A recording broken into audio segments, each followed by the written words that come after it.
Hi, I'm Bianca. And I'm Latira, and welcome to Melanated Movie Moments. You, of course, with one movie, two trailers. This week, our movie will be Jurassic World Dominion. I'm actually excited, and Bianca is not. We're switching places. And our trailers will be 3,000 Years of Longing. Yes. And The Woman King.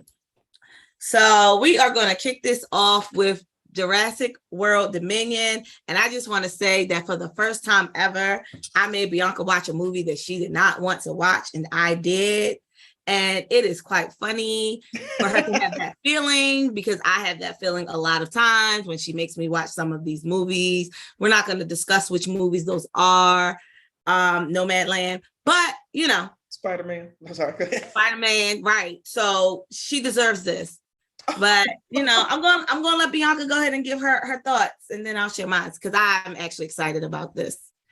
As an overall, because again, I enjoy movies, and I'm usually determined to find something I like. So I will say some good things when we get to that. Okay. Overall, I did not like this movie. What? Didn't hate it. Okay.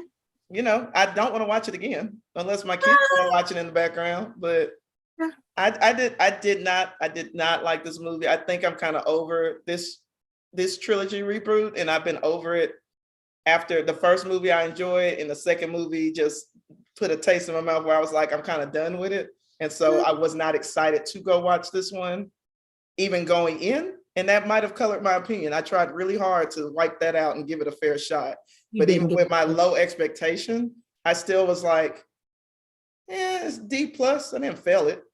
I did not like. There's pieces I liked, and we'll talk about it, but it was not enough to overcome my feelings of it in general overall. Okay, well, geez. Well, we are vastly different. I mean, it was definitely not an A movie at all, but it was a B for me. It was a B for me. Listen, it was a B for me because, one, I love a trilogy. I love movies where there are trilogies. I am one of those people, even if the first movie sucked, if you are going to have sequels, I'm going to watch them just because I feel I need to understand the full story. Mm-hmm. For me, I feel like this movie was the perfect time to finalize it, so we don't have to ever bring it back. No, that right. I'm hoping, because some of the few things I did enjoy of the movie, I felt the same way. Like some of this would be a good final. Yeah, they did nice to close the gap of the story. They bridged the gaps of the first set of the first set was a trilogy, right? Yeah.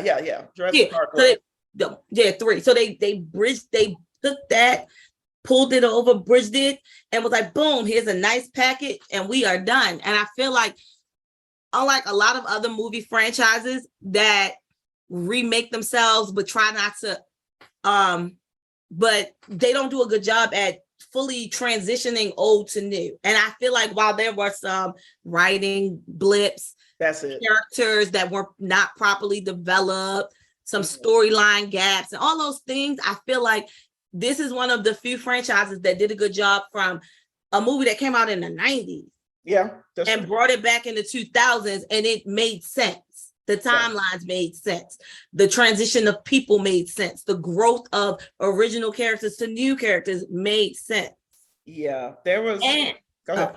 I'm saying, and they were able to incorporate all of those old people from the original into this and make sense. It wasn't like, how'd you get here? Like, the story made sense. My favorite parts of the movie were actually the old characters. They actually gave them something to do. Yes. Like, they didn't just pop up. They actually gave them something to do and an arc. And then I actually also enjoyed seeing, and yes, it's a movie version. We know in life, you don't just not see someone for that long, and then within a time frame now it's happily ever after. It takes a little more. I get it. But I actually like to see them show characters who are chronologically older. Yes. Still like have that like a moment, like a story, like a romance. I thought that was nice. Mm-hmm. Yeah. I love seeing Sam Neill, Laura Dern. Jeff Goldblum's just always fun. Jeff Goldblum is always going to just be Jeff Goldblum in this kind of role. Yeah. At least in this kind of thing. But he's enjoyable. And I like particularly two of the new characters. I didn't like how they introduced one of them, DeWanda Wise. I felt like it was very out the blue. Hey, let me have a character happen to see something who happens to have a plane, and she's just going to be invested because of something she saw and feels bad about. I get it, but it also felt very quick to be as invested as she became. Right. I was like, y'all got me messed up. Y'all messed right. up Especially my for bag. a Black woman. I'm sorry. Especially for a Black woman. Yeah, y'all messed up my entire bag. Like, come on. Like, oh. Right. But I liked her. I did like her. I liked her. And I have to look up his name. It's a gentleman that worked for the corporation. The young I know who you're talking about.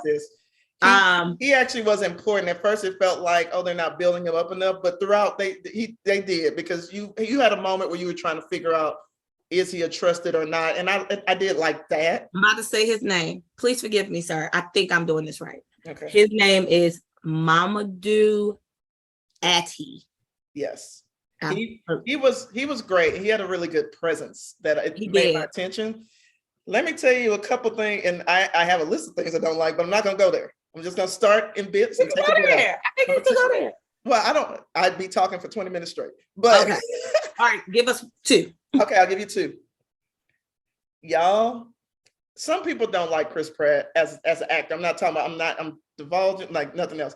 I enjoy him. Like, I enjoy him in MCU and stuff like that. He makes me laugh, even in Parks and Rec. Like, there's something comical. It's something about him that I'm like, okay.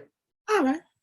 I did not feel him like, if your whole character is like, let me show you 3 times of him doing this to a dinosaur. Like, I was feeling like that. I was so like, is there anything we're going to really do? Because he looked like the cardboard cutout of, I'm the action person. I'm going to do this a few times, but there's really, like, you're not going to really get to know me better. I don't feel like I know that character really any better. Even little soft scenes, it was like, I established those things about him in the first movie. I almost felt like it was phoned in for him, and that's not knocking him. I felt like from the script given for him, not him not living up to the script. It was, That's all y'all got for me to do? Because I was like, how many times I'm going to see him do this move? We saw that. I know. And Bryce Dallas Howard, who I like, I didn't feel like she had enough. She had some moments, and she did good in those moments, but I just felt like y'all are like the main characters of this trilogy. And I don't know. I feel like y'all got outshined by everybody else, to me. And I'm not blaming them. I'm blaming the script. I'm really blaming the script, not them, not their performance. So what I would like my counter to that is, I don't think the movie was really about them this time, though. It sure wasn't. I don't. I think the movie, like I said, I think it was to tie up this trilogy, but I think it was to give nostalgia to those of us who the original movie was written for. Yeah, no. And so I think that's why we saw, I don't know their names. Which one? It was Lord Dern, right? Lord Dern and Sam Neill. Sam Neill and Jeff Goldblum, and even B.D. Wong, who I absolutely hate through Jurassic Park. Like in other things, I liked him. I liked him coming back. I like that. But even B.D. Wong, it was like a redemption story for him, right? Yeah, he had an arc. It was for us who grew up watching Jurassic Park, because like them original movies came out, like 1993? Oh, yes. So you got to think, for us to see these characters, the evolution of these characters, they survived. We know they survived the originals. Yeah. To be here, to now teach this younger group how to survive this experience, they have to collaborate. It was like, to me, the perfect marriage of baby boomers understanding millennials to show Gen Z what to do, right? Because young lady was Gen Z, So I felt like it was like really one of those, a gift to you millennials, because this was your movie. It was. So we're gonna bring these people back and tie it up for you. I thought DeWanda Wise's character at first, like, to explain this shift of being, again, not as seeing something and feeling like, let me help you a little bit because I know and I saw this event that I won't say what the event was. But the level of commitment was so strong that at one point in the movie, I'm like, are they going to reveal that this is actually Jeff Goldblum's daughter from the earlier one? Because he had the adopted daughter that was Black in that other movie. Or the stepdaughter. He just said my daughter, in the movie. He never differentiated. Yeah. He had the Black daughter. And so at first, in my brain, I was like, is that going to be the thing? Because that would make sense for me of why she was like, you know what? I can't turn another eye. Like, I know what's going on. I mean, we could go with that. That's a good theory. Yeah, I wonder. It, and she worked for the company and he worked for the company. So, I mean, it makes sense. And when it didn't happen, at least in this movie, I'm not saying that wasn't. I just was like, okay, I still don't know why she got that invested. But in my head, I was like almost bridging the gap for them. I'm like, she going to end up being his daughter. That's the gap. We going to say that's it. We going to make that. Because if they had that happen, I literally would have been like, that makes sense for her to be so invested. Like, I mean, just. But also, I think she was also friends with Mamadou. I think they had some type of connection. Yeah. It showed that they knew each other. So that could have been one of the reasons why she was like, all right, I saw y'all doing X, which was cool, but now this particular thing is involved. And he might have called her, shoot. Yeah. He might have called her and be like, I need your help. I feel like we're missing a scene with that character or those characters. Like something got cut out, and that's why we're like, huh? So that could be. This movie wasn't it just at parts where I almost felt like it's so much going on. It and also, I'm a stickler for a good villain, and not just a good villain in topic of, well, of course the villain is, what they're trying to do and stuff, but like the guy that's over the corporation that turns out to be like the main antagonist because he's leading these decisions. One, I did not even realize till after the movie for sure who he was because he's in the original trilogy. He is? It blew my mind. There is a scene where he meets up with the little short guy that we later see gets eaten off a toilet in the original Jurassic Park. That's just how I can do it. Okay. Him and that person, the same actor and everything younger, they had a scene where he was selling him the dinosaur egg or something. He was like a low-level character. He's not someone I really remembered from the first movie until I went and saw the clip of him, because he either sold the egg or sold something to this other character that gets eaten in the first Jurassic Park. Again, not a main character in the first trilogy, had no idea until after the movie when I was looking up stuff about the movie. And then it's like, oh, maybe that would have helped me with some background, because to me, I'm like, it's just a new person. I did not recognize him. I did not recognize the connection. And I didn't feel the fleshed out of you, because for me, I'm like, I know you're the main antagonist or villain, but you as a character aren't doing anything for me. Like, I'm not getting you don't have a real even good scenes when you're talking, where you're drawn. Like you fell flat for me as a villain, even though I understood why you were a villain and I understood what was going on from a company corporate aspect, but he didn't do it for me. And I didn't even catch the connection, because I get that was the point, that he was connected from the first one and worked his way up. So what you're saying is you didn't do your homework and watch the other original movies to remember. That's your fault. That's not their fault. You know what? But when I saw the clip, I said, I'll be dang. You weren't even a big character in the other one, though. So that was when you was in one scene. You passed off an egg, and that was it. I mean, but that was important. You should have remembered. No, I'm kidding. Now, BD Wong, I remember, because as soon as he came out, I was like, oh, here he go. Here you go. Listen, that's what I said. I was like, why y'all keep bringing him back? But like, realistically, the movies can't be the movies without him. He's always saved. If you think about all the movies, he is the character they always save. And he's the problem. Yeah. If you get rid of him, they can't keep making these dinosaurs now. Yeah, I enjoyed I did enjoy his arc, like how they did it. It felt very finished. I enjoyed some of the arc of the folks from the previous movie, just because I thought it was cute. They gave them time. At one point, it did feel very separate until they brought them together. But I just felt like the length of the movie, the pacing on that was a little off. But I still like that they let them grow on their separate ones and brought them together. I just felt like there were some things that was like, okay, we still ain't there yet. Like, it's because you didn't want to see it. That's why. It is. Like I said, I didn't fail it. It didn't do it for me. It didn't bring me back around, but I did enjoy certain scenes with Jeff Goldblum and Sam Neill and Laura Dern. I did. And I'm hoping this is it for the movies, but I'm concerned because, again, it made so much money that I'm like, if y'all try to pull a fourth one, I don't even know what y'all would be doing. Like, I mean, what could they talk about? I don't know. Unless the little girl become a dinosaur hunter or something. I don't know. They found something to talk about on this one, so we'll see. Right. No, don't do that, because they tied it up. I'm sick of you. Y'all, this is the first time I am sick of Bianca. I told y'all, she makes me watch all these movies. It was my turn. It was my And this turn. is the one I make her watch, and it's how she act. I tell you. But yeah, I did like some of the characters. Yeah. Like I'm with you. The villain, like I knew he was the villain because it's always the company somebody, right? So it's like textbook. I know you are going to be the villain. I just didn't know what that would look like with you being a villain. What I thought plot twist that didn't happen, but in my mind, it was my plot twist that Jeff Goldblum was actually going to be the villain.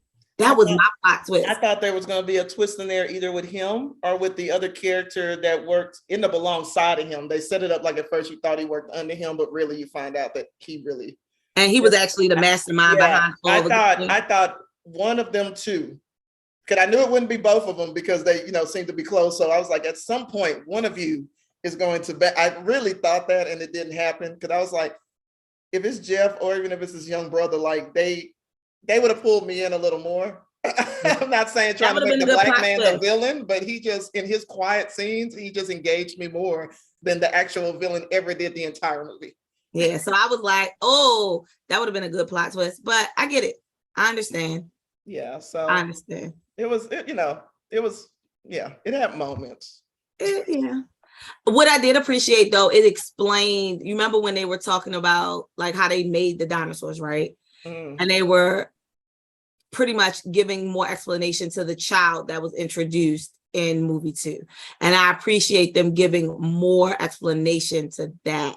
Yeah, that was a sweet scene when you get the full explanation and watch the child get the full explanation at the same time we're getting it. To me, that's a good scene of how you can do a talking explain, but in a way that doesn't feel like, oh, y'all just talking it through instead of explain. It's just we just got to discover with her. And I did like that. I did like that. And I will say something nice. The CGI, don't get me wrong, that movie should be nominated for that. I don't think it should be nominated for anything else. But the CGI, the dinosaurs, the background, the stuff, like seamless. It really felt like y'all got real dinosaurs. Like it was to me like I felt when I watched the first one with Steven Spielberg, who was a master and honestly set the bar so high, it probably did make the bar for every other movie after he did the first couple and stopped. Like he just is a master at that kind of world. Yeah. This movie, as far as the CGI effects and anytime a character had to interact with these dinosaurs that obviously, can't be there, it was seamless. It was absolutely seamless in all of those scenes. And there were a lot of those scenes. That's true. But what I will say is I'm sick of the damn T-Rex. Why they got always fight the T-Rex? And why the T-Rex always got to win? Yeah, I was like, especially that last scene with all the stuff going on. So you really... Not the little it's like the T-Rex always got a helper. It's like y'all always created one dinosaur that got T-Rex blood, so he always on the T-Rex side. Yeah. Why we need a villain dinosaur at that anyway? I'm like, the humans are the villains. None of these, they just human. They just doing their nature. Why we got a villain dinosaur? They just doing what always they do. Always gotta have a villain dinosaur. They just doing what they do. They always have to do that. I'm like, and not in the scene, y'all don't get in the comments like, it's not a villain, they're fighting for the life. I'm not talking about the dinosaurs they come across throughout. If there's a final scene where they establish one as like the villain before the other dinosaurs. And I'm like, it's not, it's just Circle of Life. And they do this scene in every movie, y'all used to it. My eyes rolled when that part happened. I can't even lie. Shot beautifully. I was like, why? But my eyes rolled. If your eyes rolled and you enjoyed it more than me, when that part came, I said, y'all got it. Really? I was like, why? This is unnecessary, but I guess. All right. Yeah. They had just had actually a pretty decent scene for me with all the people and all the stuff. And then this is. But you know what that scene also did? It showed you original cast, new cast. Yeah, that's what I enjoyed them. It was just when we had. But I'm saying that dinosaur scene was like really highlighting. This is the original. This is the new. I'm just telling you, an extra in there. Remember, it was like a third dinosaur in there too. It was like that's what I said. T-Rex always get help, so that's why he be winning because they be jumping people, or they be dinosaur jumping. I don't know. Yeah, and I'm supposed to root for y'all to kill this other one, and I'm like, that one ain't doing nothing wrong. Y'all done brought them and plopped them down. This is how it works. Right. Even though some of them dinosaurs were made up, some of them were real, some of them were made up. So when you mix a whole bunch of dinosaurs together, I understand why they have to jump them, because if you got all my fighting qualities and all their fighting qualities, then we need our fighting qualities together to get you. And and y'all, just so you know, for a little extra razzle dazzle of all these plot points, we also gonna spring in some mutated locusts that are Oh, messing up the food supply. And I was baby. like, what? But listen, I was like, "Who is this art imitating life?" That's what it is. But at the same time, I was like, y'all have enough rich storyline almost with what you already got here. I'm not saying you didn't need it, but I'm saying you didn't need every, like there's enough because now y'all got to try to explain all of this. And I think that's what made the movie long, because I have all these things going and all of them need time, all of them need explanation and connection. And y'all probably could have took one of them out and the movie still would have worked. It still is about humans being stupid and us trying to fight. Like pretty much, it's about us playing with science that like, we shouldn't be playing with. We should just let things be natural. But again, I think I'm just a lover of Jurassic Park, period, right? I just like Jurassic Park as a movie from my childhood. It is nostalgic for me. And so I was okay with the remakes and I was okay with this one. And so for those reasons and those reasons alone, my nostalgia gave it a B. This is, I guess, Jurassic World, these last few have become my Spider-Man. And if anyone watching does not get that reference, go watch our other videos. Because if you've been watching our videos, you know what I'm talking about with me and Matira and how she feels about Spider-Man. We won't even go back. Go back, click and watch the video. Trust me. Yeah. But this was mine. This was mine. All right. But it's over. So you don't have to keep watching it like I will. Until they come out with another one 3 years and start off. You're right. Right. And I'll like the first one and probably hate the rest. So now we're gonna move on to our trailers. Nice. And so we're gonna start with 3,000 Years of Longing. And Matira wants to see this, y'all. She wants to see don't. No, she don't. Don't play with me. So it's being billed as a romantic fantasy comedy. I'm going to tell you, I watched that trailer and was like, not watching this. I'm sorry, Idris. I love you. I do. Sometimes you creep me out because you play serial killers. Sometimes I'm like, that's my guy because you're dressed nice and you're not voice fishing. I think you're a dynamic actor because you can voice fish. But yeah, this movie just did not do it for me. Like, I was looking at the trailer, like, I know they didn't just waste their time and do this. And I bet you this cost $3 million to make for no reason. So that's how I felt about it. I really was like, no, that's all I got. It's no. So it is, to give you some background, it is based on a short story. But sometimes when those get adapted, it can give you some room to play with and you can come up with a really great film. Or sometimes you could tell it's like, oh, it was a short story and then y'all have to pad it to make it a full length. I don't know where it's going to fall. The director also directed when they started redoing like the Mad Max films and everything else, and Mad Max in general. So I know there's some cool cinematography and you can see some of it in the trailer, but because it's a trailer and it's short, I'll tell you the trailer seems purposely chaotic. I can tell they're telling a lot. There's parts of the trailer that interest me because it seems like there's going to be parts of this movie where he's maybe showing what other people did with their wishes and how those wishes always brought demise. I feel like that's going to be some of the movie because that's the only way it makes sense to me. There's so many scenes from so many places. I'm like, I hope some of this is almost him telling the cautionary tales of this is what someone wished for and it was their downfall. Right. And Tilda Swinton also can play anything. Yeah, Idris can play anything from creepy to cool to warm to scary to whatever. So that the casting, if anyone can hold a movie that looks like it has this much going on, those two probably can. I can't. I think I'm going to see it. I don't know if I'm gonna see it in the theater. I might wait till I can watch it at home, but I want to see it. I will tell you that. Like, if I had to rate this trailer, it pinged my interest because I can tell this is a movie I'm either going to really love or it's going to be a movie where I'm going to say, why did I sit and watch it? I don't think there's any in between. No in between. Like, so I don't want to go to the theater to see it, but when it's available and it goes to like the streaming and whatever service it goes to, I could see being like, all right, let me watch it now. Like, let me sit and watch it because I do want to see it. Okay, y'all might get an episode because y'all know how Bianca does. Forces me to watch movies that I absolutely don't want to see. So, I mean, we might. I don't want to. I'm going to be honest. It just did not pique my interest in any way, shape, or form. I like a good quirky movie, but again, I'm telling you, I am going into it realizing I'm going to love it or hate it. I probably won't have a middle. So here's what we're gonna do. We're gonna let Bianca watch it. Tell me if she hates it, then I'm not watching it. All right, we'll discuss. But just so we know, it actually technically premiered already because it was at the Cannes Film Festival, but we know that's a small premiere. I actually have not pre-looked up the feedback from the reviews from Cannes. Like I have not yet. I didn't want to before this because I wanted to just do trailer with the trailers. I like to do it just on the trailer and not if there's pre-release that people have seen. But it is scheduled to be released at the end of August as far as like theater, nationwide, whatever, get released. So we'll see. Again, I'm telling y'all honestly, the trailer has piqued my interest enough that I want to see it. However, it did not pique enough for the theater for me. So I probably won't see it at the theater most likely. I probably will wait till it hits one of my streaming services and then I will watch it that way. Okay. Well, all right. Well, we'll see on that one.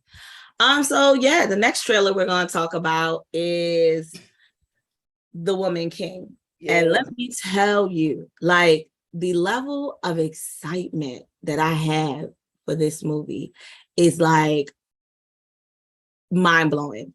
And here's why I have excitement. I am a lover of history. And I am a lover of storytelling. And I am a lover of movies that shows us in our strength and in our beauty. And when that first scene popped up with the great Viola Davis, I was like, oh, this is it. I don't need no more trailer. That scene right there, I'm going to see whatever this is. Did not know the name, did not know what it was about. When I saw that first image and I was like, I'm going to see this movie. And then when I watched the whole trailer and of course did some research and I realized that this is an historical depiction of a real tribe, it let me know that I had to see it even more. Yes. Because our culture, our people are amazing. And I love a story that shows our strength and our power, especially as Black women. So I was like, oh, that's at the top of my list when it's released. Yeah. I think there's a lot of asking for mainstream movies that are outside of the superhero realm.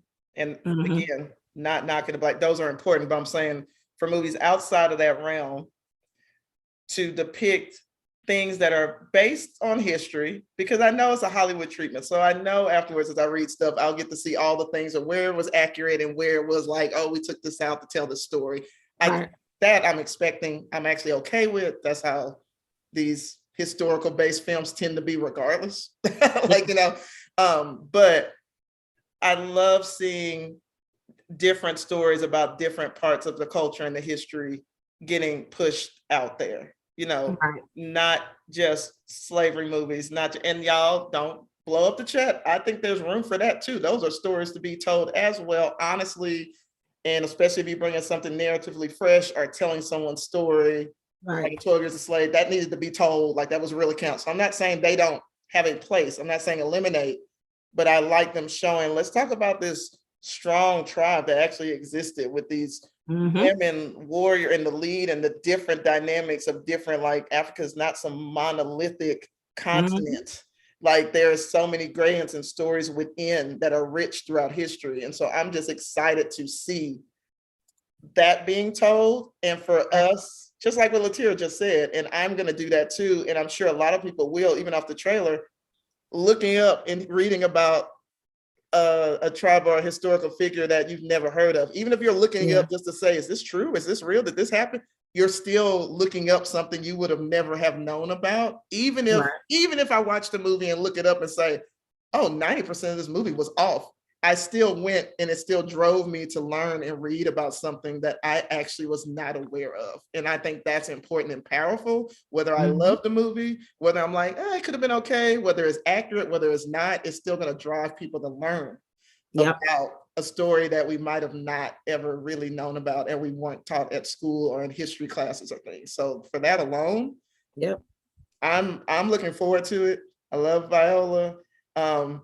think her name's Lashana Lynch. She Lashana played, Lynch, yes. yeah, she was in, was it what's her name? Captain Marvel Mm. movies as the friend and stuff. So, and that's not the only thing she's in. I just know that's a good quick reference. So I was excited to see her name because I was like, oh, I recognize this name. Wait a minute. And there's several other people throughout, and there's some names that I don't recognize that I'm looking forward to getting to know who they are. So yeah. And just for you all who want to actually look up the true story behind this movie, it's the Dahomey Amazons, and they are an all-female military regiment of the Kingdom of Dahomey. It's in West Africa, I believe. I believe they were in West Africa. But definitely, like you said, it allows you to learn beyond slavery. Like we are not just slavery. We were warriors and villages and tribes and kings and queens and servants and all kinds of things before slavery. We were enslaved, and we created and invented and made so many great things after, and continue to, because we are the culture. So yeah, say that again. I just think it is a movie that should be seen. I think we should give this movie as much energy as we gave the Black Panther. Yes. Let them know that our stories need to be told, and our stories are powerful. And so yes, I'll be there. It is being released there theatrically September 16th, 2022. And I'm looking for it. Oh, and shout out the director, by the way. I meant to do that. Gina Prince Bythewood, who, in case you don't know the name alone, directed in movies Love and Basketball, Secret Life of Bees, Secret Life of Bees, Beyond the Lights, Now the Woman King, produced Biker Boys, wrote for A Different World, South Central. Like, I mean, we could go on. Felicity, not even just like Bernie Mac show, Girlfriends. Like, I'm not going to read the whole list, but what I'm saying is she has done her work. She has done so much. And so I love to see that she's like, directing, like continue to direct, write, and produce, because I think that's a figure that doesn't get the flowers by mainstream that she deserves, considering the breadth of the work constantly that's been put out. So I will say, I love Gina Prince Bythewood. Yeah. Love and Basketball. Sorry, sis. Don't like the movie, but not because it was not theatrically great. It was beautifully shot. All those things. Beautifully shot, all those things. It's the story for me. We've discussed this. Bianca and I have discussed this. So there's no shot to her by me not liking that movie, because she did her job. It's just my the story itself. It was acted well, all those things. The story itself is annoying to me, and that's why. But you know what? Definitely, she's great. Yeah. She might be a director spotlight one day. Y'all never know what we're going to do around these parts. I just was about to say, she could be a director spotlight, or you all, if in the comments you are interested in us rewatching certain classes, because that's something we probably will do anyway at different parts, and rewatching it with, my older eyes now, because that's a movie that my relationship with that movie changed over time. From the first time I saw it, I actually really, I was a stereotypical Black woman who was like, it's one of my favorite movies. And I was a basketball person too. So part of that was it for me, like just seeing it, not the rest of the story, but just the whole idea of the WNBA and all stuff like spoke to me. But then watching it in depth as I rewatched and got older, my perspective changed. So if there are other movies, also classic movies, that you want to hear how we feel or felt, or see if we've watched and want us to talk about, Juice, any of the Belly, all these, like, drop it in the comments. We might, we'll drop a special episode at some point. Surprise. You never know. We do things when we feel like it.